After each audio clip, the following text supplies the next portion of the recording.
ओम शांति। आज की तारीख है 9/10/16 और आज हम फिर से सुनेंगे, रविवार है तो अव्यक्त मीठे मीठे बाप दादा की ज्ञान मुरली, जिसकी तारीख है रिवाइज कोर्स की 23/11/81 और आज की ज्ञान मुरली का शीर्षक है त्याग का भी त्याग। जब हमें किसी सिद्धि को प्राप्त करना होता है तो भी हमें कई चीजों का, पदार्थों का, आसक्तियों का, व्यक्तियों के संबंधों में जो मोह है या जो भी हमारे अंदर विषय या विकार की बातें हैं, हमें कहीं ना कहीं किसी न किसी बात का त्याग करना ही पड़ता है और त्याग करने से ही बाबा कहते हैं भाग्य प्राप्त होता है और हमें अपनी साधना में सिद्धि प्राप्त होती है। तो बाबा तो कहते हैं जो त्याग किया उस त्याग का भी त्याग, ये क्या बात है। तो आइए सुनते हैं कि बाबा हमें कौन सा गहरा राज सुना रहे हैं या हमें ज्ञान की गहराई समझा रहे हैं। तो आज बाप दादा किससे मिलने आए हैं जानते हो? आज अनेक भुजाधारी बाप अपनी भुजाओं से अर्थात सदा सहयोगी बच्चों से मिलने आए हैं। तो हम सभी कौन हैं? स्वयं परम पिता परमात्मा शिव बाबा और प्रजापिता ब्रह्मा बाबा, हम इन दोनों की भुजाएं हैं अर्थात सहयोगी साथी हैं। तो कितना विशेष सहयोगी आत्माएं बाप की राइट हैंड बन हर कार्य में सदा एवर रही हैं। और भुजाओं में भी हम क्या हैं? बाबा कहते हैं तुम बच्चे मेरे राइट हैंड हो। बाप दादा ने डायरेक्शन का इशारा दिया और राइट हैंड अर्थात विशेष भुजाएं अर्थात आज्ञाकारी बच्चे सदा कहते, आज्ञाकारी बच्चे बाप के डायरेक्शन पर क्या जवाब देते? हाँ बाबा, हम सदा तैयार हैं। तो बाप कहते सामने, हे बच्चे, हे बच्चे, बच्चे कहते और बच्चे कहते हाँ बाबा। ऐसी विशेष भुजाओं को बाप देख रहे हैं। चारों ओर की विशेष भुजाओं द्वारा यही आवाज बच्चों का सुन रहे हैं। हाँ, बाबा कहते हैं बच्चे मीठे बच्चे और बच्चे भी कहते हैं जी बाबा, हाँ बाबा। तो हाँ जी बाबा, अभी बाबा हाजिर बाबा। हाँ, बच्चे भी क्या कहते हैं? हाँ जी बाबा, अब भी बाबा जो आपने कहा उसको हम अभी अभी करेंगे और हम हाजिर हैं बाबा। ऐसे बच्चों के मधुर आलाप बाप दादा के पास पहुंच रहे हैं और बाप भी ऐसे बच्चों को सदा क्या कहते? मुरब्बी बच्चे, सपूत बच्चे, विश्व के श्रृंगार बच्चे, मास्टर भाग्य विदाता, मास्टर वरदाता बच्चे कहकर बुलाते हैं। हाँ, बाबा भी फिर विविध टाइटलों से बच्चों पर अपना प्यार लुटाते हैं। आगे मीठे मीठे बाप दादा कहते हैं कि आज बाप दादा ऐसे बच्चों के नाम गिन रहे थे। ऐसे विशेष विशेष बच्चे बाबा को याद आ रहे थे और उनके नामों को सामने लाकर गिन रहे थे। तो बताओ कितनी माला बनाई होगी? छोटी माला या बड़ी माला?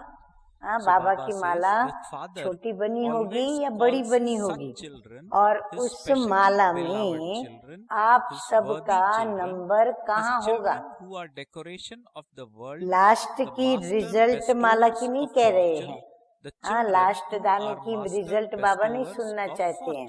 बाबा तो माला के जो मुख्य मन के होते हैं उनकी माला बाबा कह रहे हैं। वर्तमान समय ऐसे राइट हैंड्स कितने हैं। बाबा कहते हैं जो माला में परोए जाए ऐसे राइट हैंड्स कितने हैं, वो माला बाबा बना रहे हैं। वर्तमान का नंबर तो सहज ही लगा सकते हो ना। हाँ, क्योंकि वर्तमान तो सब प्रैक्टिकल देखने में आता है, लेकिन जो पहले शुरू से लेकर के आए वह भी तो बाबा की नजरों में है। माला के नंबर गिनती करते करते ब्रह्मा बाप ने एक विशेष बात बोली। हाँ, सभी को इंतजार अब हो गया कि क्या बात बाबा ने बोली होगी, क्या बोला होगा, बाबा पूछ रहे हैं। तो बाबा कहते हैं कि आज विशेष समय राइट हैंड अर्थात सहयोग का था। आज बाबा ने जो विषय लिया उसमें विशेष स्पेशल राइट हैंड और सहयोगी का था, और इसी सहयोगी विषय पर आज प्रवृत्ति में रहते।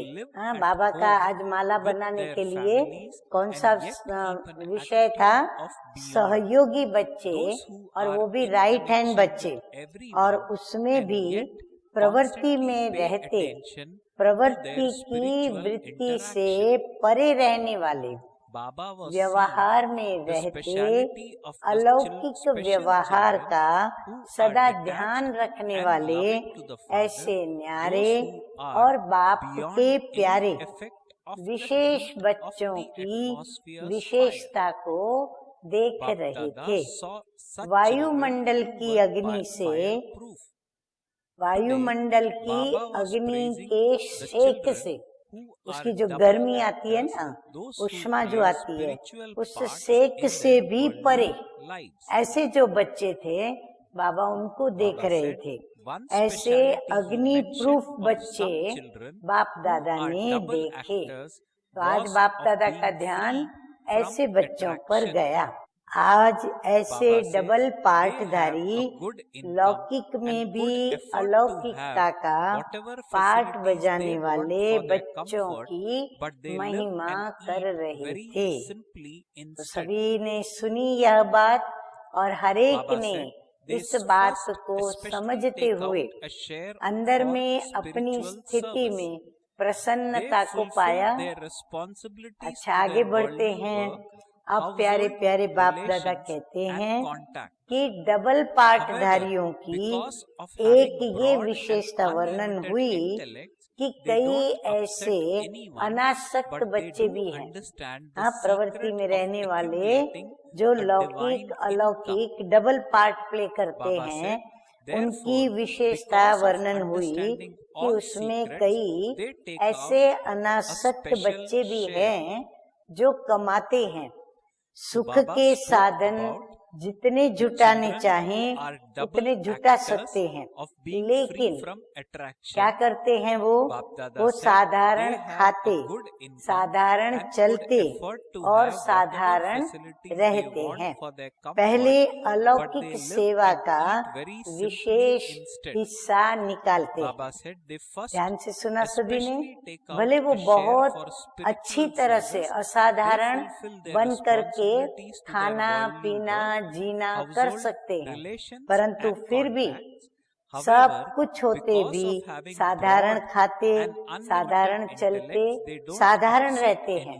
और उनकी बुद्धि में क्या रहता है, पहले अलौकिक सेवा का मुझे हर बात में हिस्सा निकालना है।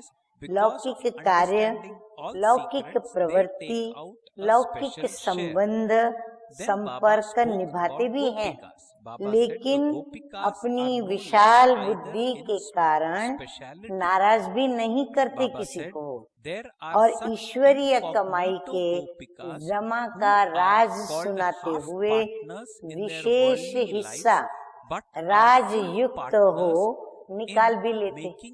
हाँ, बड़ा युक्ति युक्त कर्म करते, किसी को भी नाराजगी न हो, ऐसे वो अपनी कमाई का जमा हिस्सा वो क्या करते हैं, युक्ति से जमा भी करते हैं और अपनी कमाई ईश्वरीय कमाई में जमा करवाते हैं।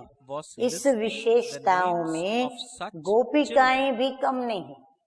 बाबा कहते भले लौकिक कमाई करने वाले बच्चे तो करते ही हैं, परंतु बाबा की जो गोपिकाएं हैं वो बच्चियां भी कोई कम नहीं। ऐसी ऐसी गुप्त गोपिकाएं हैं जो लौकिक में हाफ पार्टनर, लौकिक में कहते हैं धर्मपति धर्म पत्नी दोनों एक दो के पार्टनर भागीदार होते हैं, तो हाफ पार्टनर कहलाती हैं। लेकिन बाप के साथ सौदा करने में वो फुल पार्टनर है। बाप के साथ वो सौदा हाफ का नहीं करती हैं, बाप के साथ वो युक्ति से अपना सौदा करती है, माना गुप्त में फुल कमाई अपनी कर लेती है। ऐसी सच्ची दिल वाली फ्रॉक दिल गोपिकाएं भी हैं, तो पांडव भी हैं। सुनाया ना कि आज ऐसे बच्चों के नाम बाप दादा गिन रहे थे। ऐसे भी इकोनॉमी कर अलौकिक कार्य में फ्रॉक दिली से लगाते हैं, और दोनों में विशेषता थी कि इकोनॉमी भी करके और ईश्वरीय सेवा के कार्य में बड़े विशाल हृदय से वो अपनी कमाई लगाते थे। अपने आराम का समय भी अपने आराम के लिए नहीं, धन का हिस्सा होते हुए भी 75% अलौकिक कार्य में लगाते हैं और निमित्त मात्र लौकिक कार्य को निभाते हैं। ऐसे त्यागवान बच्चे सदा अविनाशी भाग्यवान हैं, लेकिन ऐसे युक्ति युक्त पाठ बजाने वाले ज्यादा संख्या में नहीं थे। लौकिक के तरफ करने का बुद्धि योग ज्यादा था, अलौकिक में करने का कम था। अंगुलियों पर गिनने वाले थे, फिर भी डबल पाठधारी ऐसी विशेष आत्माओं की महिमा जरूर वर्णन हुई। फिर भी बाप दादा उनको देखते हुए उनका वर्णन कर रहे थे। फिर दूसरे नंबर के बच्चे भी थे। बाप दादा ने फिर दूसरे नंबर के बच्चों की भी बातें बताई। वो क्या करते थे, वो जो करते भी हैं लेकिन सेकंड नंबर बन जाते हैं। वो भी करते सब कुछ है, परंतु उनका नंबर सेकंड में जाता है। इसी गुप्त दान महादान गुप्त महादानी की विशेषता है त्याग के भी त्यागी। बाबा कहते वो त्याग के भी त्यागी थे। त्याग तो किया उन्होंने, लेकिन जो उन्होंने त्याग किया उसके भी त्यागी, अर्थात मैंने त्याग किया, ये संकल्प का भी त्याग। मैं इतना करता हूँ करती हूँ, इस अभिमान का भी त्याग। जो श्रेष्ठ कर्म का फल प्राप्त होता है वो प्रत्यक्ष फल है, सर्व द्वारा महिमा होना। उनको जो भी कर्म हम बच्चे करते हैं, हमें उसका प्रत्यक्ष फल क्या मिलता है कि सबके द्वारा हमारी महिमा होती है। सेवाधारी को श्रेष्ठ गायन की सीट मिलती है। उनकी महिमा गाते हैं और उनको विशेष सीट दी जाती है, मान मर्तबे की सीट मिलती है। यह सिद्धि अवश्य प्राप्त होती है, क्योंकि ये सिद्धियां रास्ते की चट्टियां हैं। ये फाइनल कोई मंजिल नहीं है, ये रास्ते में बीच बीच में जैसे एक विश्राम करने के लिए थोड़ा एक चट्टियां आती हैं, स्थान आते हैं, ये वो स्थान है। यानी सीट मिलना, मान मिलना या उनका गायन करना, वो उनकी कोई फाइनल मंजिल नहीं है। इसलिए इसके त्यागवान बनो और भाग्यवान बनो। इसको कहा जाता है महात्यागी। तो बाबा कहते उसका भी त्याग करो, मान का त्याग करो, शान का त्याग करो, सीट का भी त्याग करो, सत्ता मिले वो भी त्याग करो, तब कहा जाए कि त्याग का भी त्याग। तो बाबा कहते ऐसे भाग्यवान बनो। आगे बाबा कहते हैं अब जो और बच्चे भी देखें वो क्या कर रहे थे, तो बाबा कहते हैं अभी अभी किया और अभी अभी खाया, जमा नहीं होता। हाँ, फिर कई बच्चे क्या हैं, अभी ही कर्म किया, अभी ही श्रेष्ठ कर्म का जो फल मिला वो उसको उसी समय उन्होंने स्वीकार कर लिया, माना खा लिया, तो जमा नहीं होता। ये अल्पकाल की सिद्धियां कर्म के प्रत्यक्ष फल के रूप में प्राप्त जरूर होगी, क्योंकि संगम युग प्रत्यक्ष फल देने वाला युग है। भविष्य तो अनादि नियम प्रमाण मिलना ही है, वर्तमान भी मिलता है और भविष्य भी जो अनादि नियम कर्म का फल जो हमें मिलना है वो भी मिलना ही है। लेकिन संगम युग वरदानी युग है। बाबा कहते कर्म का फल हर एक को मिलना ही है, पर संगम युग विशेष वरदानी युग है, तो प्रत्यक्ष फल वरदान के रूप में हमें प्राप्त होता है। तो अभी अभी किया, अभी अभी मिला। हाँ, ये एक वरदान प्रत्यक्ष फल। लेकिन अभी अभी खाया ये नहीं कर। अभी इसमें करेक्शन बाबा क्या बताते हैं, अभी किया अभी मिला, वो तो बराबर है, क्योंकि संगम युग वरदानी युग है, तो प्रत्यक्ष फल तुरंत मिला। परंतु जो प्रत्यक्ष फल की प्राप्ति हुई वो अभी का अभी खाया, बाबा कहते हैं ऐसा नहीं करना। हाँ, तो फिर क्या होता है, ये प्रसाद समझकर बांट लो या बाप के आगे उसका भोग लगा। बाबा कहते जो प्राप्त हुआ ना वो किसके हवाले करो, या तो आपस में बांट दो। आपकी अकेले की महिमा नहीं, सबकी वो महिमा है, तो आपने सबको बांटी, या फिर आप ईश्वर अर्पण कर दो कि ये तो सब प्रभु ने करवाया और हमने किया, तो स्वयं को निमित्त और नम्र रखो, तो एक का पदम गुना जमा हो जाएगा। तो सौदा करने में होशियार बनो। बाप है ना, तो बाप हमको सिखाएगा कि कमाई में कैसे ज्यादा कमाई करो, कैसे वृद्धि करो। तो बाबा कहते हैं सौदा करने में बच्चे होशियार बनो, भोले नहीं बनो। सुना, ये है सेकंड नंबर। अच्छा, तीसरा नंबर भी सुनेंगे। तीसरा नंबर, सेवा में सहयोगी कम बनते हैं, लेकिन सीट पहले जैसी लेना चाहते हैं। सेवा कम करेंगे, परंतु उनको मान कैसा चाहिए, जो पहले नंबर वाले बच्चे हैं उनको मान शान सब वैसा चाहिए। सर्व खजाने स्वयं के आराम के प्रति ज्यादा लगाते हैं। हाँ, खजाने भी उनको बहुत मिलते हैं और वो लेते भी हैं, परंतु वो खजाने किसके लिए मिले हैं, विश्व कल्याण के लिए। तो विश्व कल्याण की सेवा में उसको यूज करना है, बांटना है, दान करना है। उसके बदले वो क्या करते हैं, स्वयं के आराम के प्रति ज्यादा लगाते हैं। यानी जो कमाते हैं लौकिक में धन भी, वो धन भी वो क्या करते हैं, 75% ईश्वर अर्थ लगाने के बजाय 25 भी मुश्किल से लगाते, बाकी का सारा अपने आराम के लिए, माना अपने सुख और आराम के लिए उनको ज्यादा लगाते हैं। तो पहला नंबर एक नामी और इकोनॉमी वाले, दूसरा नंबर कमाया और खाया, और तीसरा नंबर कमाई कम और खाना ज्यादा, औरों की भी कमाई को खाने वाले।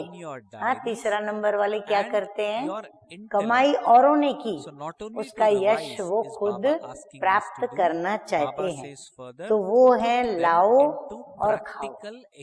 हाँ, तीसरे नंबर वाले कहते हैं लाओ और फिर खाओ, माना महिमा को, महिमा लाओ हमारे पास, हमारी महिमा करो, माना वो महिमा को खाओ।